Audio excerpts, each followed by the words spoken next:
Tonight, COVID cases are rising, and so are calls for Ontario to make rapid tests more readily available. We're advocating for every household to get rapid tests. Advocates and the opposition putting pressure on the province to distribute more rapid tests. The Ford government, though, defending its strategy today. Plus, yeah, it just has added 30 minutes to my commute these days.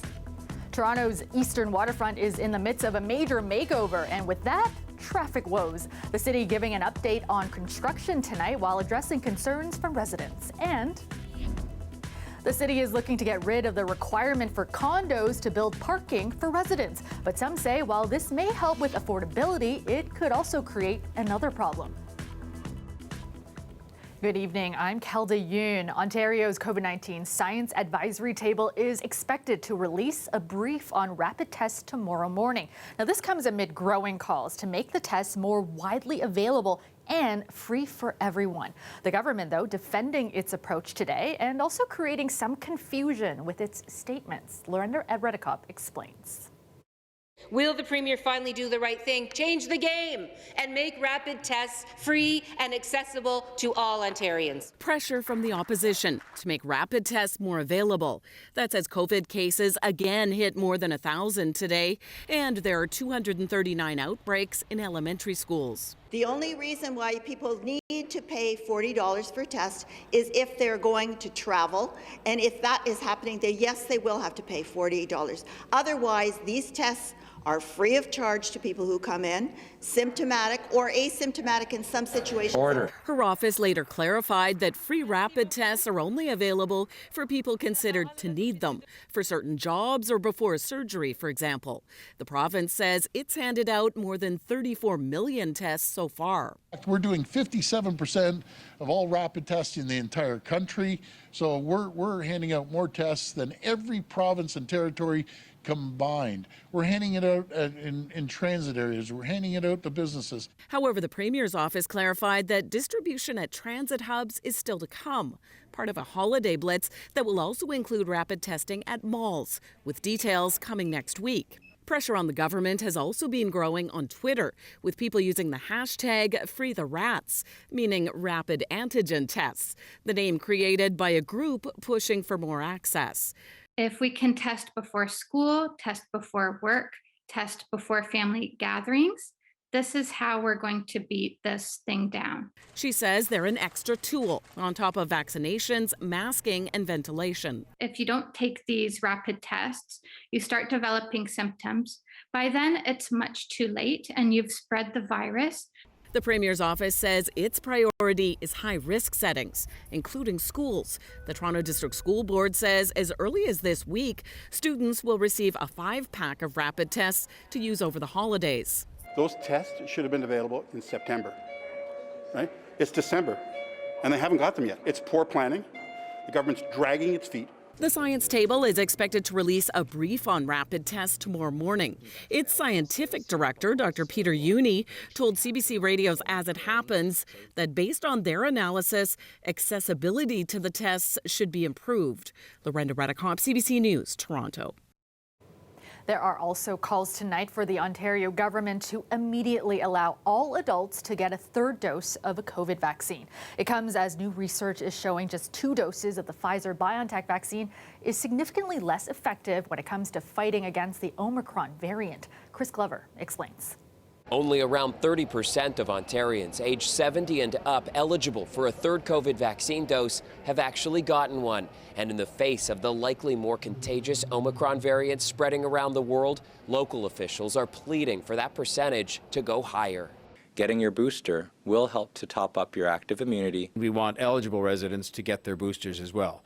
We're going to make sure that everyone has an opportunity. On Monday, Ontario is expanding 3rd dose eligibility following advice from Canada's National Immunization Advisory Panel. People 50 and up will be allowed to book a booster. Who do you think should be eligible right now?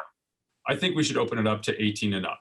But infectious diseases expert Dr. Isaac Bogosh says data from just the last 48 hours indicates expanding 3rd dose eligibility to all adults needs to happen now. He says initial data from international studies show the vaccines still work against the Omicron variant, just not as well.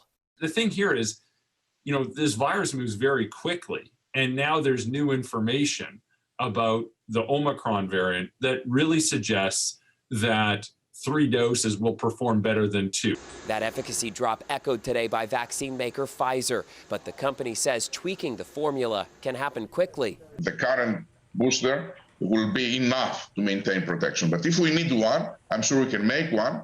While Ontario's premier faces new pressure to lower eligibility for third doses.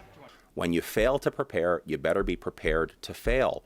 The Ontario Liberals say more can be done now to ensure as soon as the eligibility age is dropped, people are queued up.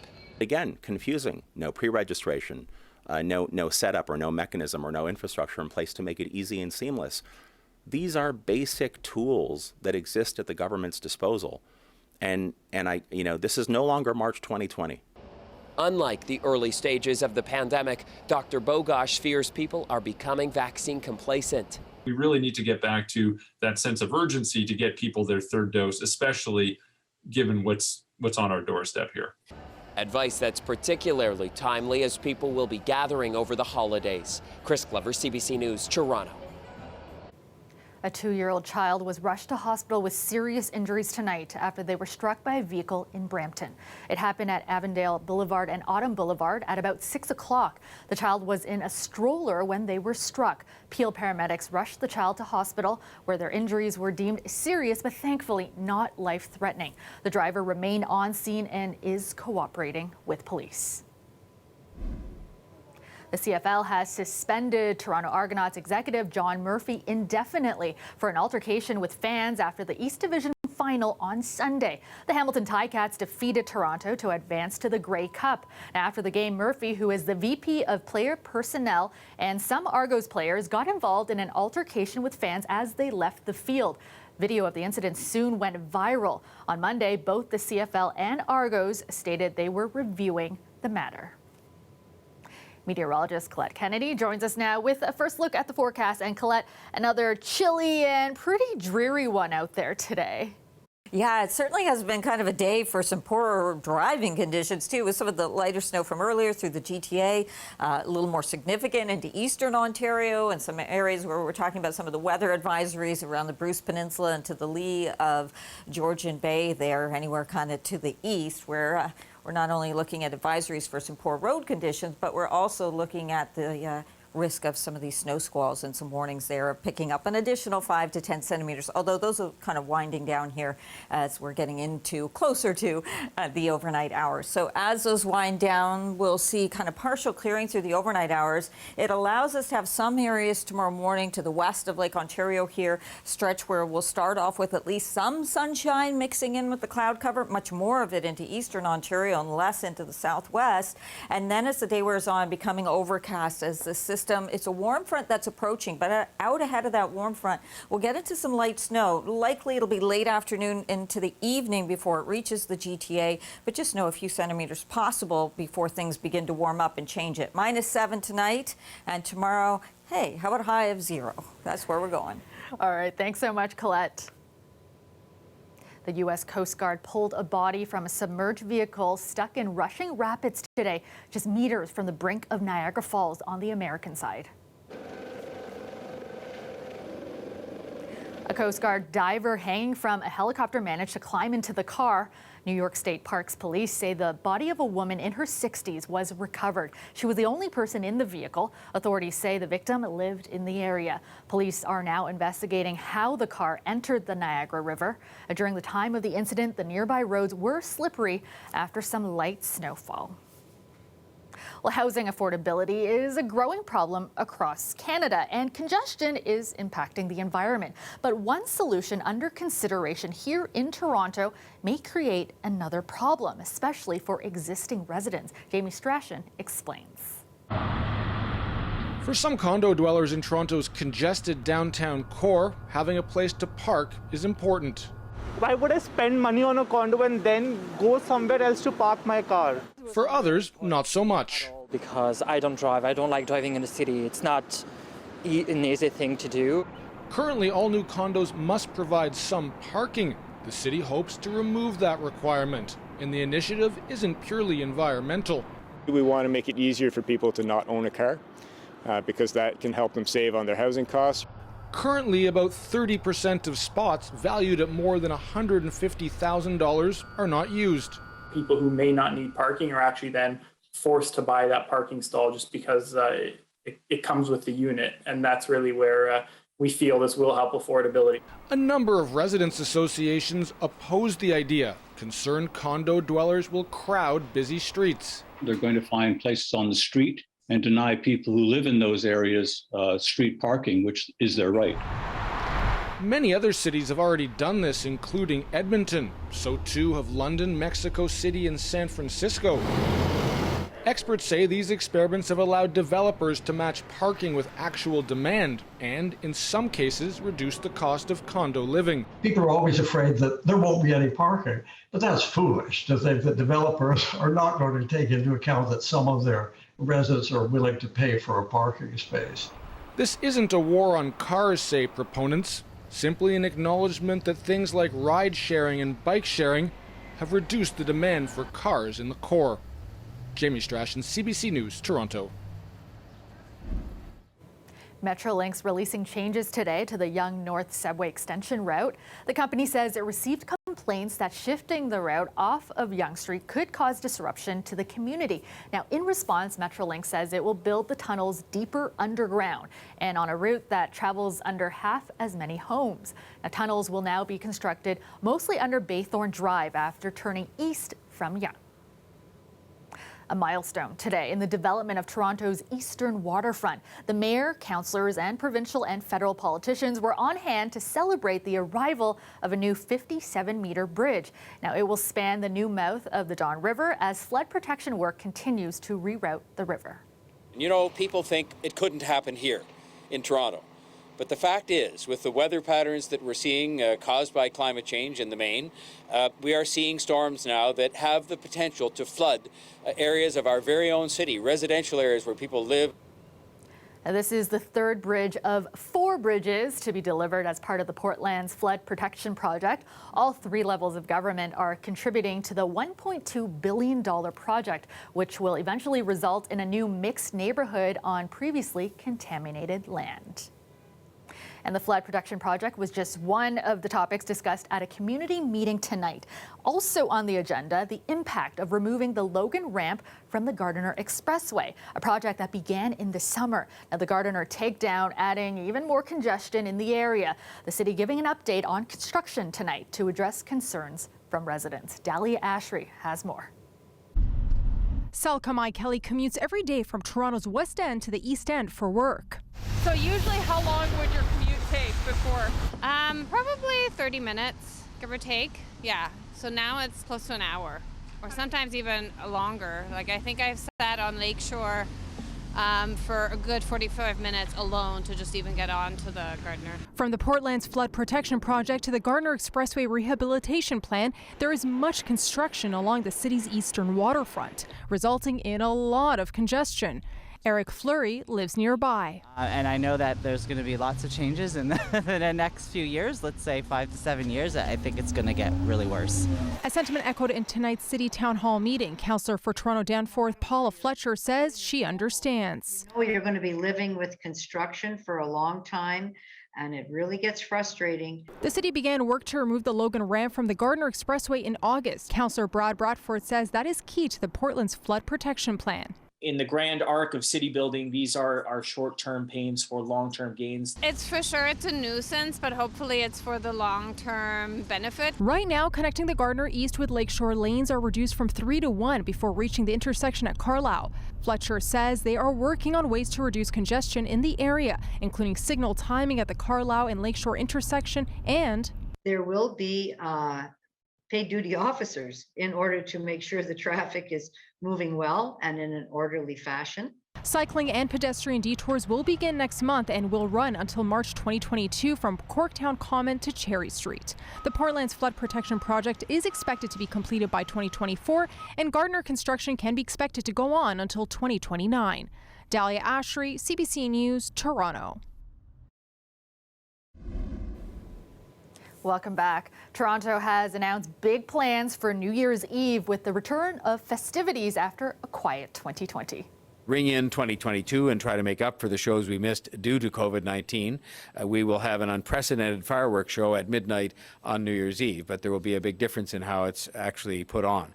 The city staff have been planning a high-altitude fireworks display that will be launched simultaneously at midnight across Toronto's waterfront. It will be viewable from Etobicoke to Scarborough, anywhere across the city that has a view or any proximity at all to Lake Ontario. Mayor Tory says the fireworks will allow people to watch but not gather in large groups at Nathan Phillips Square, as residents have done in previous years. The city is also planning free live stream performances from the CN Tower observation deck. Officials are urging residents to hold smaller holiday gatherings this year, particularly for those with elderly or unvaccinated family or friends.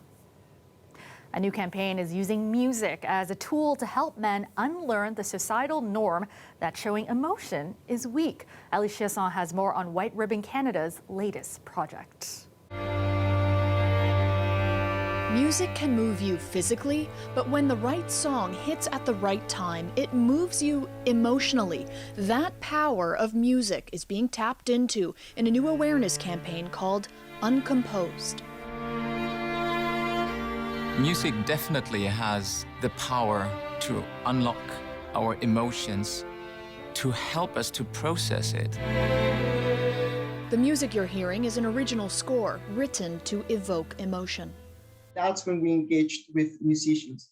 That's when we said, we want to compose this piece. We engaged the Canadian Opera Company, and they helped us throughout this process of composing this beautiful, touching piece that was created just for men to get started on this conversation.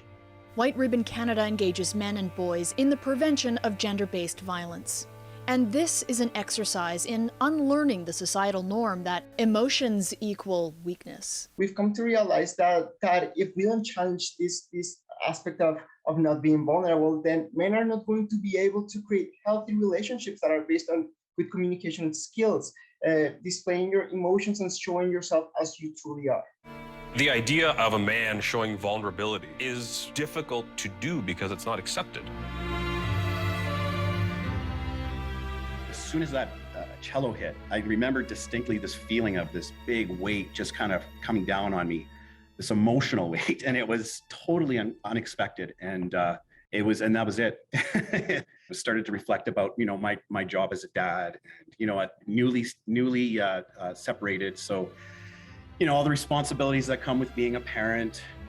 I guess the music just allowed me an opportunity to reflect on things in a kind of a safer way. And as a guy, you don't really let your feelings show that way too often. So it was a really, really unique and vulnerable experience. And it really helped me reevaluate what is strength in being a man and as a guy in 2021. And what did your boys think? First, my oldest, he was 11, he kind of smirked about it, and you could tell he had that defensive posture about it. But my youngest said, "It's okay, Dad." My youngest was a little guy, and he said, "It's okay, Dad, that you cried. I cry sometimes too." And it was a really cool experience, And it was a conversation I don't think I would have been able to have had without this experience. Wow.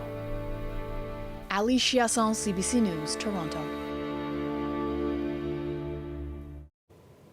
Let's go back to Colette now with a look at your extended forecast. And Colette, we do have some above seasonal temperatures on the way after we get through tomorrow, but with it some rain as well. Yeah, so that's really the scenario here is we're still into this colder spell, Kelda. So with that, we get a little bit of light snow late day tomorrow. However, it's not going to stick around because as those temperatures warm up as we go into Friday and especially Saturday early in the day, that's when we'll see more coming in the form of rain, but also the melting of what we do pick up tomorrow evening. And in terms of that, starting off with a bit of sunshine, certainly in eastern Ontario and kind of a mix into the GTA. Western sections, a better chance of starting off with some sun, much less as you head back towards Sarnia and down towards Windsor, then becoming overcast and into the afternoon and then evening. I've stopped this here right around 7 where we're looking at some of that light snow pushing through. So before that, a few flurries and then some light snow, getting a dusting to a few centimeters. A couple of pockets may pick up close close to 3 or 4, and then it moves on through, and then we're left with that cloud cover into Friday. Now, the temperatures will be above seasonal, but really, as that warm sector gets in here, we'll feel it more into Saturday, and it's late Friday and into Saturday when we're also going to have that accompanied by some significant rainfall. So wet conditions there late day Friday, and like I said, lingering into that Saturday, so for a portion of the weekend. Your lows tonight, that's what the temperatures look like. The wind chill -12, and we hit that towards the morning hours. And then tomorrow we're going to pick that reading up to 3 degrees for you in Windsor, and there in Leamington as well. So getting a little bit above freezing. It's more of a struggle here around the Golden Horseshoe. So those overnight lows, a little milder for St. Catharines, and there tomorrow you'll get above freezing, but elsewhere we're just going to hit the freezing mark or just a tiny bit below that. Friday, some of that warmth coming in. There comes the rain, and with it, we'll see very little change overnight, and perhaps that temperature even rising Friday night into Saturday morning when it's headed up to 13 degrees. But you see that arrow there? What that means is that, yeah, it's probably early in the day. It's not one of those afternoon highs, and then temperatures will be getting cold on us again, but still above seasonal beyond that. So that's important to note. Finally tonight, a Saskatchewan homeowner's display of Christmas lights has earned him the nickname Clark Griswold. Neighbors of Oren Kudrin realized they couldn't compete, so they came up with an easier solution. A big ditto sign pointed to our neighbors saying that we can't keep up with them, but we want to join in on the fun. That's right. The house in question is decorated with some 15,000 Christmas lights this year. In addition to the light display, Kudrin also projects a different Christmas movie onto his house each night for kids and kids at heart to watch. And in the spirit of giving, he encourages people who come by for a look to donate to the Make-A-Wish Foundation. And that is our show for you tonight. Thank you so much for watching. Dwight Drummond has your next local newscast tomorrow at 6. I will see you back here tomorrow night at 11. Have a great night, everyone.